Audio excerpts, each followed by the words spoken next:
오늘 보실 말씀 구약성경 369면에 사사기 6장 1절부터 10절 말씀까지를 제가 한 절 읽고 여러분들 한 절 읽고 교도감에 읽도록 하겠습니다. 이스라엘 자손이 또 여호와의 목전에 악을 행하였으므로 여호와께서 7년 동안 그들을 미디안의 손에 넘겨주시니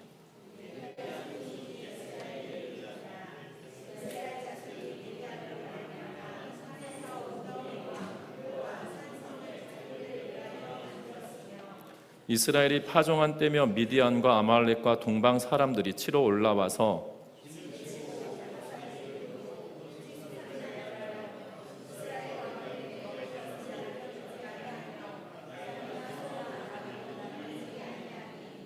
이는 그들이 그들의 짐승과 장막을 가지고 올라와 메뚜기 떼같이 많이 올라오니 그 사람과 낙타가 무수함이라 그들이 그 땅에 들어와 멸하려 하니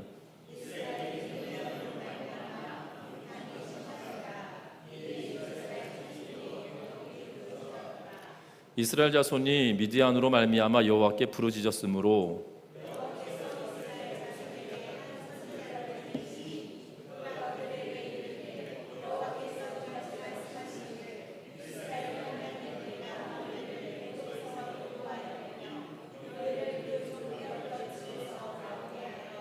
애굽 사람의 손과 너희를 학대하는 모든 자의 손에서 너희를 건져내고 그들을 너희 앞에서 쫓아내고 그 땅을 너희에게 주었으며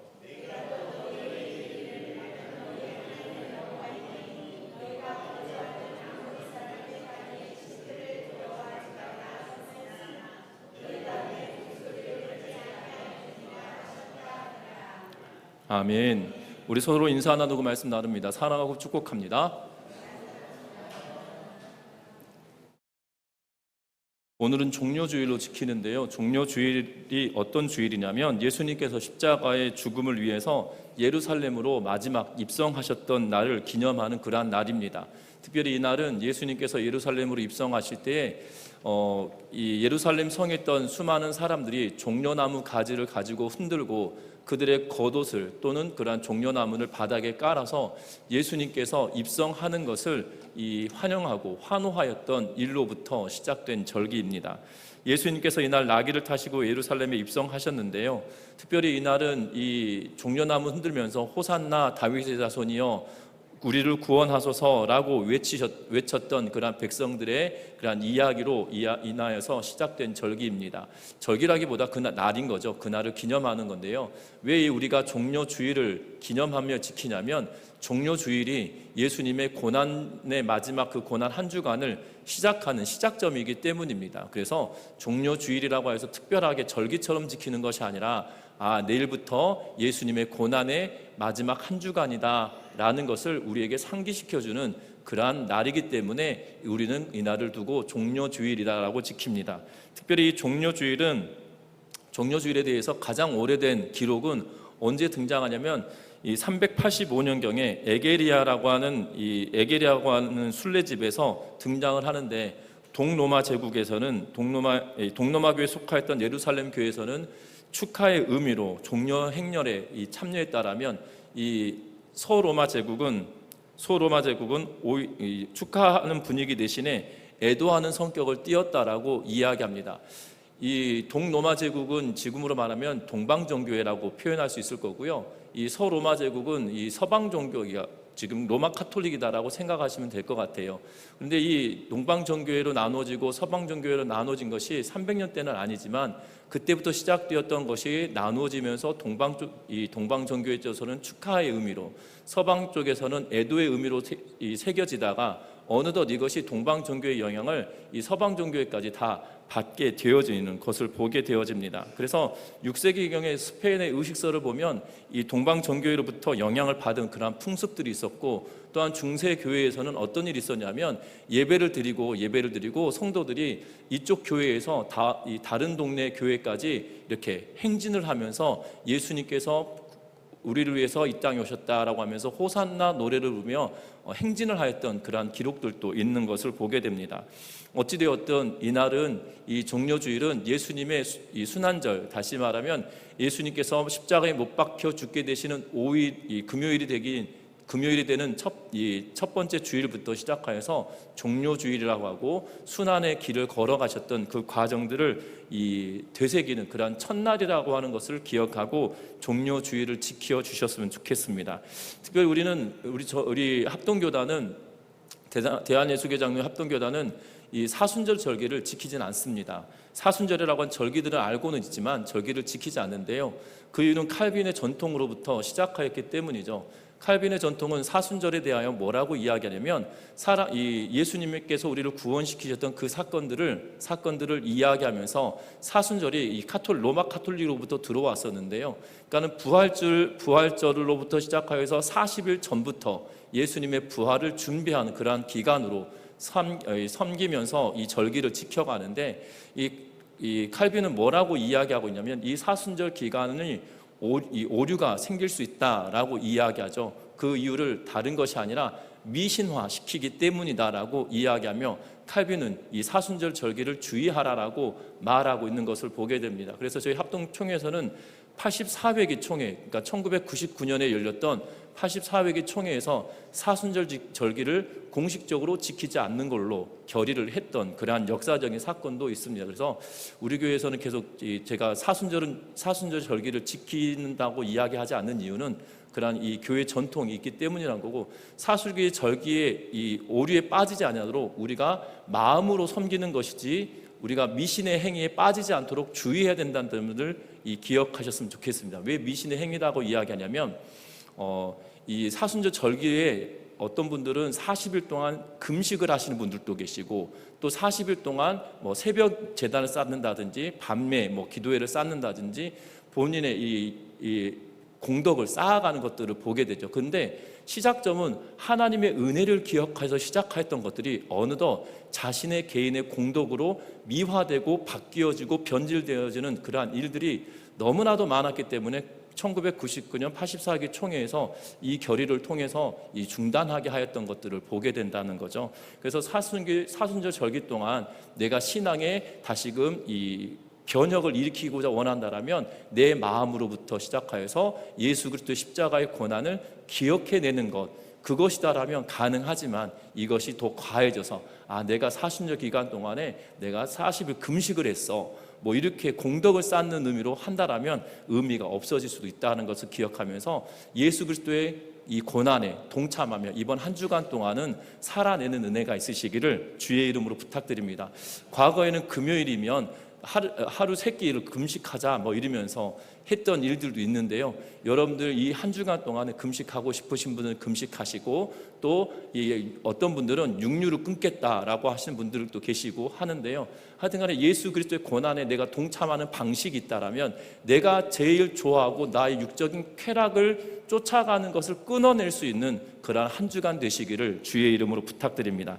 오늘 말씀 보려고 하는데요. 유종열이라고 하는 음성교육장이 중부메일에 기록한 글 가운데 재미난 이 글이 있어서 오늘 말씀을 같이 나눠보려고 하는데, 요지는 이것입니다. 우리나라의 속담 가운데 검은 머리 짐승은 거두는 게 아니다 라는 말이 있습니다.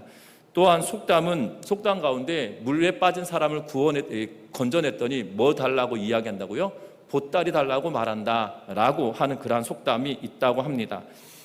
자신을 도와준 사람을 배신하고 심지어 해를 끼치는 경우가 많다라고 이야기하면서 이 유종열 전 교육장이 음성교육장이 이야기를 하는데요. 그러면서 설화 하나를 이야기합니다. 경상남도 진주에 전해 내려오는 설화가 있다고 합니다. 그 설화의 내용은 이렇습니다. 어떤 사공이 홍수에 떠내려온 노루와 구렁이 그리고 어린아이 한 명을 건져서 살려주었다고 합니다. 사공은 노루와 구렁이를 제 갈 길로 보내주고 아이는 너무나도 어려서 자기가 데리고 키웠다고 합니다. 세월이 흘렀습니다. 어느 날 노루가 나타나서 사공에게 돈괴짝이 묻어있는 곳을 가르쳐 주어서 그 돈괴짝을 찾아냈더니 어마어마한 돈이 그 속에 들어있는 거예요. 그래서 이 사공이 나중에 부자가 되었고 그 돈으로 양자 삼은 이 어린아이를 잘 키워서 장가까지 보냈다고 합니다. 그런데 장성한 이 양자가 돈에 욕심이 난 나머지 자신을 키워준 아버지를 뭐라고 이야기하냐면 관가에 이 아버지가 돈을 훔쳐서 부자가 됐다라고 하면서 이 고발을 하게 됩니다. 그리고 나서 포도청에서는 사형 언도를 내리게 되어지고, 그리고 감옥에 있을 때 구렁이가 나타나서 이 사공을 구원해주고 그 위기로부터 건져주게 되었다고 합니다. 그러면서 그의 아들은 오히려 아버지를 이 배은망덕한 아들이라고 하여서 다시 아들은 옥에 갇히게 되어지고, 그 아버지는 이 구렁이와 짐승 덕분에 오래오래 살았다라고 하는 설화가 경남 진주에서 있다고 하는데, 저와 여러분들 어떻게 보면 사람은 그런 것 같습니다. 왜냐하면 오늘 성경에도 비슷한 이야기를 계속하고 있기 때문이죠. 인간이 얼마나 악하고 신뢰할 수 없는 존재인지를 보여주는 그러한 단적인 내용이 사사기에 계속 기록되어져 있는 것을 보게 됩니다. 위기를 만나서 하나님께 살려달라고 해서 살려주었더니 다시금 어느덧 시간이 지나니 하나님을 버리고 교만해지고 이방신을 섬기며 하나님을 떠나는 일들을 보게 된다는 거죠. 특별히 오늘 성경에도 똑같이 이야기하고 있는 것을 보게 됩니다. 그래서 6장 1절 말씀을 같이 한번 읽어보겠습니다. 6장 1절의 말씀입니다. 같이 읽습니다. 이스라엘 자손이 또 여호와의 목전에 악을 행하였으므로 여호와께서 7년 동안 그들을 미디안의 손에 넘겨주시니. 아멘. 이스라엘 자손이 여호와의 목전에 악을 행하였다라고 이야기하고, 그리고 하나님께서는 여호와께서는 7년 동안 그들을 미디안의 손에 넘겨주셨다라고 말씀하고 있는 것을 보게 됩니다. 분명한 것은 오늘 성경에 기록되기 이전에 수많은 사사들이 있었습니다. 온일부터 시작하여서 에훗, 드보라 시대에 이르기까지 하나님께서는 그들이 반역하고 그리고 죽게 돌아오면 회복시키시고 사사들을 통하여 그들을 구원시키셨던 그러한 일들을 하게 된다는 거죠. 그런데 오늘도 그 서사에 빠지지 않고 등장하는 것이 우리가 읽었던 1절 말씀처럼 여호와의 목전에 악을 행하였다라고 이야기하고 있는 것을 보게 되고, 또한 여호와께서 7년 동안 그들을 미디안의 손에 넘겨주셨다라고 말하고 있는 것을 보게 됩니다. 특별히 이들의 영적인 상태가 다시 심각하게 악하게 되었다라고 이야기하고 있고, 그리고 하나님께서 경고하신 대로 숭배하던 우상들이 그들의 삶의 올무가 되어지고, 그리고 결국에는 그들의 이방인들이 그들을 점령하게 되어지는, 그들을 고통스럽게 하고 있는 그러한 모습을 보게 된다는 거죠. 그런데 이 7년의 기간이 얼마나 심각했는지 오늘 성경은 이렇게 이야기합니다. 우리 2절 말씀 같이 한번 읽어보겠습니다. 2절의 말씀입니다. 미디안의 손이 이스라엘을 이긴지라 이스라엘 자손이 미디안으로 말미암아 산에서 웅덩이와 굴과 산성을 자기들을 위하여 만들었으며. 아멘. 오늘 성경에 보니까 이스라엘 백성들이 미디안 사람들이 얼마나 고통스럽게 했는지 마을을 떠났습니다. 마을을 떠나 산에서 기거하게 되었다라고 이야기하고, 산에서 기거하기 위하여서 웅덩이와 굴과 산성들을 그들이 만들어서 그곳에 거하였다라고 말하고 있는 것을 보게 되죠. 특별히 이 미디안은 이스라엘 백성들과 깊은 관계들이 있습니다. 모세의 장인이었던 이드로 또한 미디안 출신이었고, 또한 미디안은 아브라함과 그의 후처였던 그두라 사이에 낳았던 아들이 미디안의 후손들입니다. 아들이 미디안이고 그들의 후손이 미디안의 후손들인데, 이 모세의 장인이었던 이드로가 모세에게도 좋은 영향을 끼쳤고, 또한 앞에서 보았던 드보라에 관한 이야기를 하면서도 이 헤벨의 아내 야엘 또한 그 집안이 겐 사람, 다시 말하면 미디안 족속이었음에도 불구하고 이스라엘과 척을 지고 살았던 그러한 이 부분들이 있었고, 이스라엘과 함께하고 있는 다른 족속들도 있는 것들을 보게 된다는 거죠. 어찌되었든 지금 미디안에 의하여서 어려움을 당하는데, 미디안뿐만 아니라 아말렉과 동맹하였고, 또 동방에 어떤 사람들인지 모르겠으나 동방의 유목민처럼 여겨지는 사람들과 합하여서 그들이 이스라엘을 침략해 왔다라는 거죠. 그래서 그들의 학대가 얼마나 심했는지 7년 동안 수많은 고통을 당했는데요. 그 7년 동안 그들이 이스라엘 땅에 왔던 것은 단순히 식량이 부족해서 그곳에 온 것처럼 여겨지지 않습니다. 왜냐하면 3절과 4절 말씀을 같이 한번 읽어보는데요. 3절 말씀 읽습니다.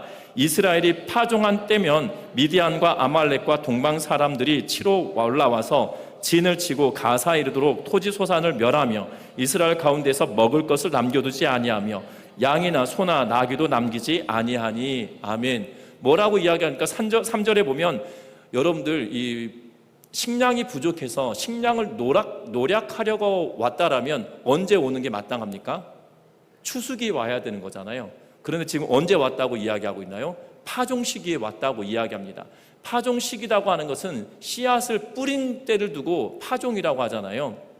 종자를 밭에다 뿌리는 것 또한 논에다 뿌리는 것을 두고 파종이라고 이야기하는데, 파종 때 되면 얻을 것이 있습니까? 없습니까? 없거든요.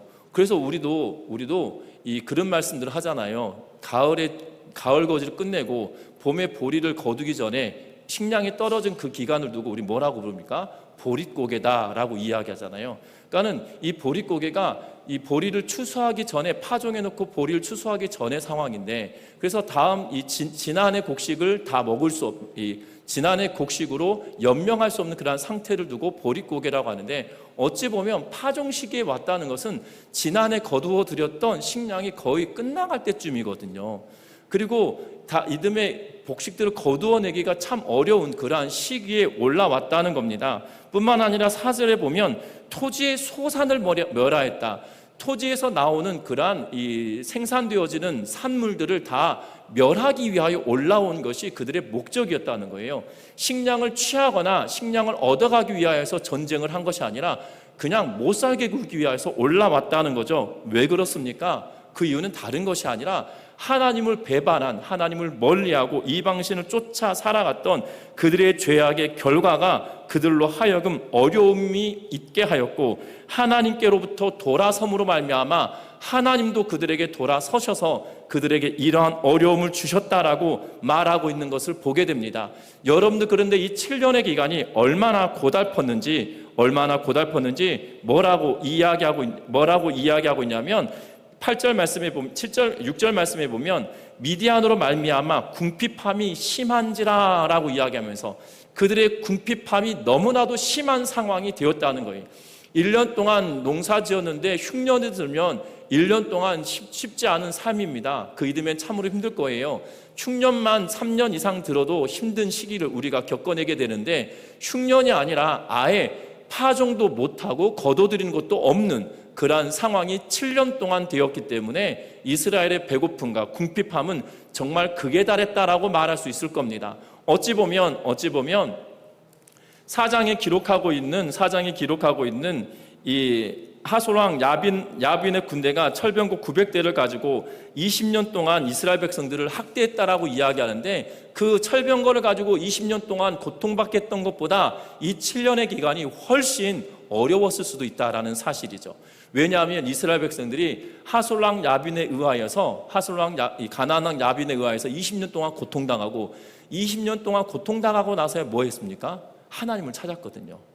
그러니까 20년 동안 고통당하고 나서야 하나님을 찾았는데, 이제는 몇 년 만에 지금 하나님 찾았다고요? 7년 만에 하나님 찾았다고요. 그러니까는 고통의 심각한 정도로 따져보면 약 3배 이상은 더 되지 않았겠나 싶습니다. 20년과 7년의 비율이기 때문이죠.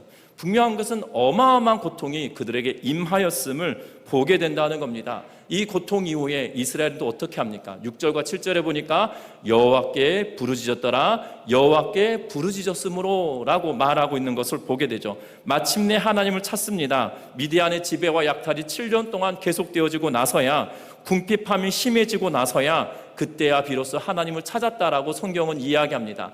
궁핍하다라고 번역되어진 이 단어는 낮아지다라는 뜻도 가지고 있고요, 보잘것없이 되어졌다라는 뜻도 가지고 있습니다. 단순히 곡식이 없어서 가난하여서 배를 골았다라는 의미보다, 육체적으로 굶주리고 경제적으로 시달렸다라는 것보다 오히려 육체적으로도 시달렸고 정신적으로 피폐하게 되었음을 보여주는 그러한 단어이기도 하다라는 사실이죠.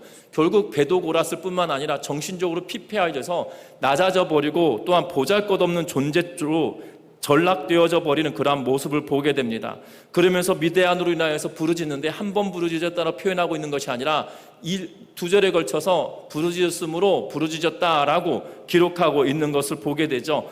혹독한 시련으로 말미암아 하나님께 구하는데 절박한 상황임을 반복적으로 표현함으로 말미암아 되어졌다라고 이야기하고 있는 것을 보게 됩니다. 사사기의 이야기이기 때문에 부르짖으면은 회개했다든지 아니면 돌이켜서 악을 버렸다든지 이러한 내용을 내포하지 않아요. 사사기 자체가.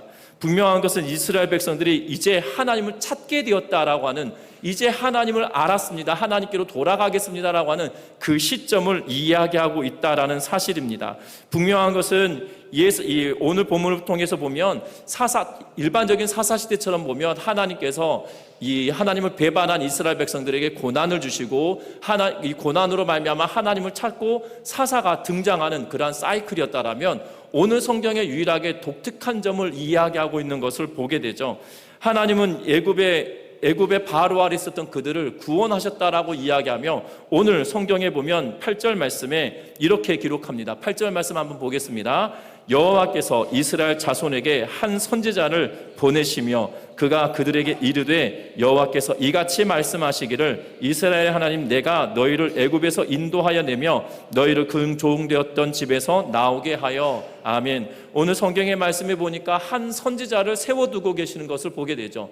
과거에는 이미 이 드보라나 바라기 시대 전까지만 하더라도 이스라엘 백성들에게 구원자가 있었고, 이스라엘 백성들이 배교를 하고 하나님을 떠나고 그리고 고난당하고 그들이 하나님을 찾고 사사가 등장했다라면, 사사가 등장하기 전에 한 선지자들 그들에게 보내어 말씀으로 그들을 깨닫게 하고 계시는 그러한 모습을 보게 된다는 거죠. 하나님은 부르짖는 백성의 구원이 굉장히 시급하다 할지라도 하나님은 이제 그들에게 뭐라고 말씀하시냐면, 너희가 찾는 그 하나님을 제대로 알아라 라고 말씀하고 계시는 것처럼 보여진다는 사실입니다.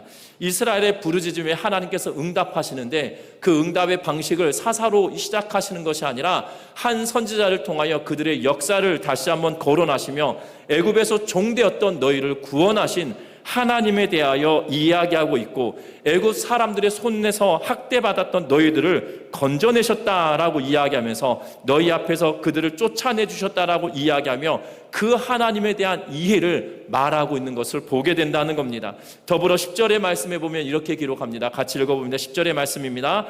내가 또 너희에게 이르기를 나는 너희의 하나님 여호와이니 너희가 거주하는 아모리 사람의 땅의 신들을 두려워하지 말라 하였으나 너희가 내 목소리를 듣지 아니하였느니라 하셨다 하니라. 아멘. 하나님께서는 이스라엘 백성들을 구원시키시고 출애굽을 시키셔서 이스라엘 백성들에게 가나안 땅에 거하게 하셨고, 40년 광야길을 걷는 동안에 고난을 당하기도 하고 전쟁도 간혹 있었지만 그 모든 전쟁에서 승리케 하셨던 것들을 보게 됩니다.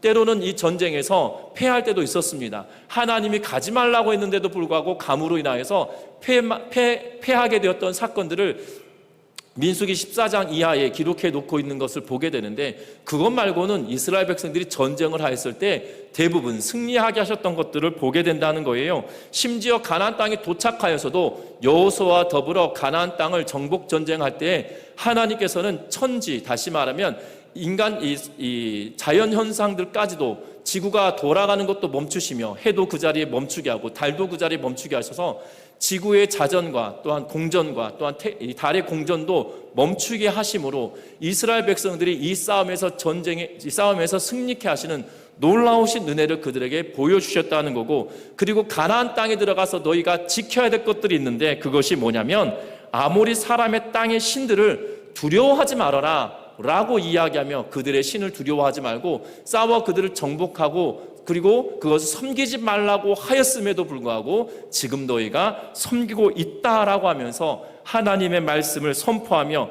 그들에게 깨닫게 하고 있는 그러한 모습을 보게 된다는 거죠. 그들의 힘이나 능력이 있어서 애굽에서 탈출하여서 가나안 땅에 거하게 된 것도 아니라는 거예요. 또한 그들이 힘이 있어서 40년의 광야길에 그들의 힘이 있어서 40년의 광야길을 버텼던 것도 아니다라고 말씀합니다.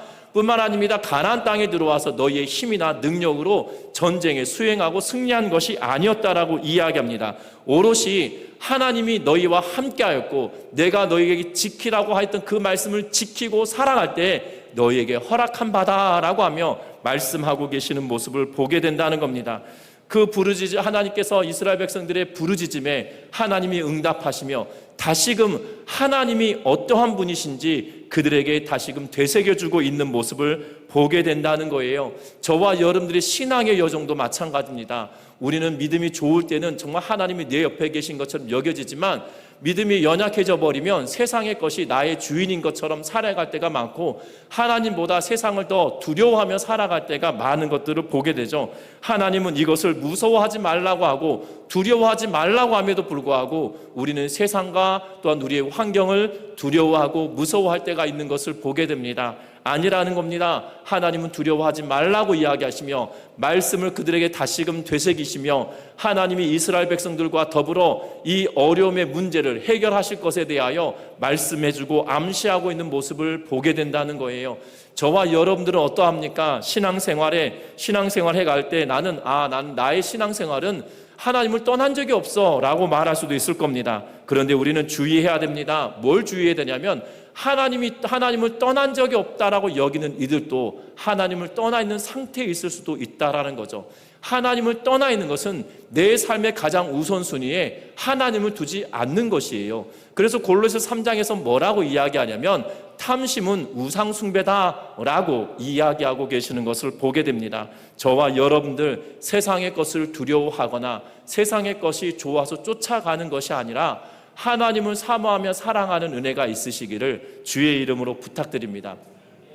제가 아이들을 키우면서 제일 뭐라고 그러죠? 질투가 날 때가 있었어요. 질투가 날 때가 있는데 언제냐면 아이들이 이랬습니다. 나는 아빠랑 결혼할 거예요. 이렇게 어렸을 때 꼬맹이 때 그렇게 막 이야기를 합니다. 아빠가 세상에서 제일 좋아요. 막 그러다가 갑작스레 연예인이 갑자기 등장하거나 갑자기 이성 친구가 갑자기 등장하여서 이름을 거론하기 시작하면서 이야기할 때 언뜻 한편에서는 좀 서운하게 하더라고요. 여러분들 그렇습니다. 내 아이의 인생에 아버지가 제일 우선순위였다가 갑자기 2순위, 3순위로 밀리면 되게 속상하다기보다 좀 이상하다라는 마음의 감정이 조금 이상하다 싶은 생각이 들더라고요.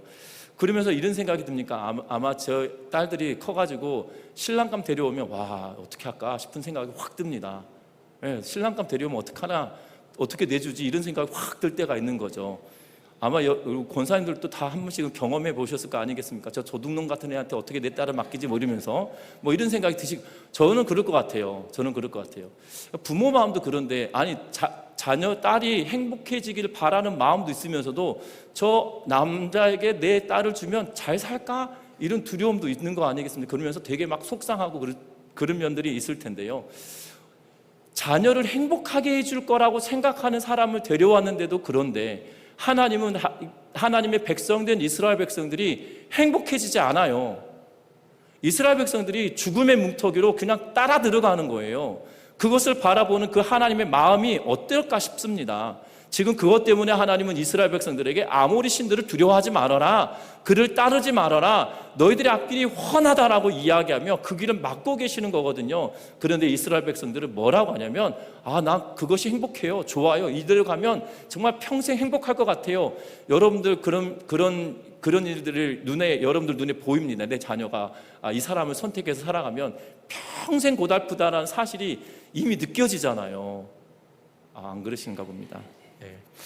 여러분들 자녀들은 사람을 잘 골라서 오신 거겠죠. 근데 간혹 드라마 같은 데 보더라도, 우리가 드라마를 보더라도 막 그러잖아요. 막장 드라마 보면 저렇게 결혼하면 큰일 나는데, 그런데 꼭 그런 사람하고 결혼한 내용들이 계속 시나리오가 써져 가는 걸 보지 않습니까?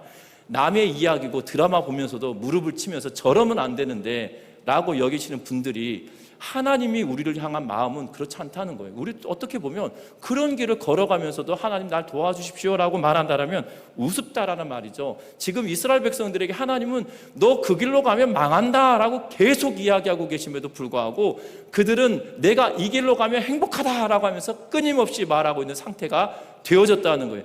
그래서 하나님께서 그들로 하여금 징계를 하시고 돌이키게 하시고 하는 모습을 보게 된다는 겁니다. 그러면서 깨닫게 하시는 거예요. 내가 누구인지, 하나님이 누구인지, 내가 너희를 백성 삼은 그 여호와가 누구인지 다시금 깨닫게 해주시면서 주께로 돌아와라 하고 하시며 지금 말씀하고 있다라는 사실입니다. 저와 여러분들이 신앙생활하는 가운데 저와 여러분들이 그 하나님을 섬기며 살아가는 은혜가 있기를 주의 이름으로 부탁드립니다. 그 하나님만 온전히 의지하며 살아가는 은혜가 있으시기를 주의 이름으로 부탁드립니다. 세상은 말합니다. 하나님을 섬기며 살아가는 게 그게 당연한 거야? 라고 말하며 그거 우스운 거 아니야? 라고 말합니다. 아직도 미신 같은 걸 섬겨? 라고 말하는 사람들도 있을 겁니다. 요즘 세상에도 예수 믿는 것을 박해하는 이들도 있습니다. 여러분들, 그런데요, 기억할 것은 그 하나님이 우리의 아버지이시고 저와 여러분들의 인생을 책임져 주시는 분이시라는 사실을 기억하며 믿음으로 나아가는 믿음의 성도님들 되시기를 주의 이름으로 부탁드립니다. 말씀은 맺으려고 갑니다. 고통을 좋아할 사람은 그 누구도 있지 않습니다. 그런데 바울은 환난을 기뻐할 수 있는 것이 복음의 능력이다라고 이야기하고 있는 것을 보게 되죠. 그러면서 고난은 하나님이 우리를 길러가시는 효과적인 방편이다라고까지도 히브리서 12장 7절 말씀에 이야기하고 있는 것을 보게 됩니다. 히브리서 12장 7절 말씀은 너희가 참음은 징계받기 위함이라 하나님이 아들과 같이 너희를 대우하시나니 어찌 아버지가 징계하지 않는 아들이 있으리요? 라고 이야기하고 계시는 것을 보게 되죠. 그런데 중요한 것은 우리를 연단시키시고 우리를 성장케 해가시는 과정이 우리에게 고난일 수 있어요. 그것이 하나의 방편일 수 있지만 이스라엘 백성들이 당하는 이 고난은 전혀 다른 것이라는 거예요. 하나님을 온전하게 섬기며 나아갈 때 당하는 고난은 우리의 믿음을 성장시키시고 우리로 하여금 이 연단받음이 우리에게 기쁨을 줄 수 있는 것이지만 이방신을 섬기며 다른 길을 쫓아 살아가다 당하는 고난은 고난의 어려움과 탄식밖에 남아있지 않다는 걸 기억하면서 성경은 분명히 고난을 유익하게 이야기하나 그 고난이 때로는 내가 하나님을 멀리한 것으로부터 오는 고난은 고난밖에 아니라는 것을 기억하면서 아무것도 남지 않는 고난이라는 걸 기억하면서 살아가는 우리 모두가 되시기를 주의 이름으로 부탁드립니다. 그래서 이 땅의 삶을 살아갈 때 내가 잘못 선택한 걸로 말미암아 고난을 당하며 살아갈 것인지 아니면 내가 주를 온전히 바라며 살아가는 그것으로 말미암아 내 신앙이 성장하는 계기로 고난을 당할 것인지 여러분들 그 선택을 하며 살아가는 은혜가 있기를 주의 이름으로 부탁드립니다. 그래서 우리의 선택이 때로는 주를 선택하고 하나님을 붙들고 살아가는 것으로 말미암아 고난이 당한다 할지라도 이것으로 말미암아 환난은 인내는 연단은 소망을 이루는 줄 압니다라는 그 고백을 가지고 끝까지 믿음으로 나아가는 우리 성도님들 되셔서 마지막 때에 주께서 칭찬하시는 믿음의 성도님들 되시기를 주의 이름으로 부탁드립니다. 그래서 선한 길로 인도하시고 바른 길로 이끌어 가시는 그 하나님을 바라며 주님의 따뜻하신 은혜를 기억하고 주님의 따뜻하신 손길을 체험하며 살아가는 우리 전미중앙교회 성도들 되셔서 우리의 삶이 정말 어려움의 고난의 연속이 아니라 하나님께서 그 고난 중에 꽃을 피우시고 고난 중에 위로하시며 고난 중에 고쳐주시는 그 하나님의 놀라우신 섭리와 손길을 경험할 수 있는 믿음의 길을 걸어가는 우리 모두가 되시기를 주의 이름으로 부탁드립니다. 우리 이 시간 찬양하시겠습니다.